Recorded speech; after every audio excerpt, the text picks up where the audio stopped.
నమస్తే. అస్సలాము అలైకుం. ప్రభుత్వం నిర్వహిస్తున్న సదరం క్యాంపుల్లో అసలైన వికలాంగులకు న్యాయం జరగడం లేదని ఆవేదన వ్యక్తం చేస్తూ ఈరోజు కరీంనగర్ ప్రజావాణిలో కలెక్టర్ గారికి వినతిపత్రం సమర్పించారు బాధితులు. మాకు అర్హతున్న సర్టిఫికేట్ ఇవ్వడం లేదు, మా బాధను ఎవరు వినడం లేదు అంటూ వారి అర్ధనాదాలు హృదయాన్ని కలిచివేస్తున్నాయి.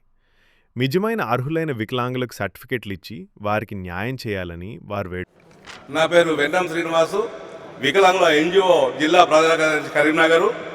ఏదైతే సివిల్ హాస్పిటల్లో యూఐడి కార్డు సదరం సర్టిఫికేట్ల గురించి నిర్వహిస్తున్న క్యాంప్స్ అయితే ఏవైతే ఉన్నాయో ఆ క్యాంప్స్ అన్ని పెద్దవాళ్ళు అద్దం పడుతున్నారో వాళ్ళకే న్యాయం జరుగుతుంది, అక్కడ ఎవరైతే డబ్బులు ఇస్తున్నారో వాళ్ళకే న్యాయం జరుగుతుంది అన్న దానికి నిదర్శనంగా ఈరోజు ఒక 10 మంది వికలాంగులను మన కలెక్టర్ గారి దగ్గర తీసుకొచ్చాను. ఈ అబ్బాయి మెంటలీ హ్యాండిక్యాప్డ్, ఈ అమ్మాయికి 2 ఏళ్ళు ఇచ్చిండ్రు. మరి మెంటలీ హ్యాండిక్యాప్డ్ అమ్మాయి మంచిగా అవుతుందా అంటే మళ్ళీ రిజెక్ట్. ఈ విషయాన్ని గతంలో సూపరింటెండెంట్ గారి దగ్గర తీసుకెళ్లారు. వాళ్ళు దురుసుగా ప్రవర్తించారు వికలాంగులపై. తక్షణమే ఆయనపై చర్య తీసుకోవాలి. లేని పక్షంలో వికలాంగులందరినీ ఆ సివిల్ హాస్పిటల్పై బైఠాయించి ధర్నాకు దిగుతాము. వీళ్ళు ఎవరైతే ఉన్నారో వాళ్ళకి అసెస్మెంట్ చేసి న్యాయం చేయవలసిందిగా మన సూపరింటెండెంట్ గారికి కోరుతున్నాము. అదేవిధంగా స్పెషల్ క్యాంప్ ద్వారా ఏమన్నారు, స్పెషల్ క్యాంప్ ద్వారా మళ్ళీ అసెస్మెంట్ చేస్తాం శ్రీనివాస్ గారు అన్నారు. వారి డాక్టర్ల మీద మాకు నమ్మకం లేదు. ఎవరైతే ఉన్నారో బోర్డు ద్వారా ఈ అన్యాయం జరిగిన వికలాంగులందరికీ న్యాయం చేయాలి. అదే జిల్లా కలెక్టర్ గారికి ఉన్న తప్పుతో పట్టిస్తున్నారు వీరారెడ్డి గారు. సర్టిఫికేట్ ఇచ్చినట్టుగా, యూఐడి కార్డు ఇచ్చినట్టుగా మేడం గారికి పిలిచి ఫోటోలు పేపర్కు రావడానికి ఫోన్ చేయడం కాదు.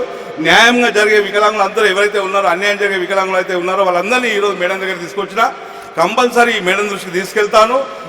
దీన్ని న్యాయం జరిగేదాకా, ఈ వికలాంగులు న్యాయం జరిగేదాకా నేను ఇళ్లను వదిలే ప్రసక్తే లేదని చెప్పి ఈ విషయాన్ని మీడియా ముందట జిల్లా కలెక్టర్ గారికి తేడం జరుగుతుంది. ఎవరైతే అన్యాయం జరిగిన వికలాంగులందరినీ గత 2 నెలల కింద 140 మందిని పిలిస్తే 140 మందిని పిలిస్తే 40 మందికి అసెస్మెంట్ చేసి 100 మంది నువ్వు బోగస్ అని చేసినావు కదా. ఆ 100 మందిలో ఈరోజు ఈ 15 మంది ఇక్కడే ఉన్నారు. మరి ఏ బోగసో ఏవో మనము కలెక్టర్ గారి దగ్గరికి తీసుకెళ్దాము. న్యాయంగా వీళ్ళకి న్యాయం జరిగే వరకు మేము మా ఉద్యోగ సంఘాల తరఫున, మా వికలాంగుల సంఘాల తరఫున మేము ముందుండి పోరాడతామని చెప్పి కోరుకుంటున్నా. నా పేరు వెన్నం శ్రీనివాస్, వికలాంగుల ఎన్జిఓస్ జిల్లా ప్రధాన కార్యదర్శి కరీంనగర్.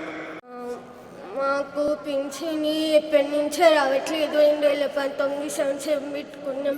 మా నాన్న నేను చెవులు వినిపెట్టలేవు అని 2019 నుండి పెట్టుకుంటే ఇప్పటిదాకా రాలేదు పింఛన్ ఎవరికి.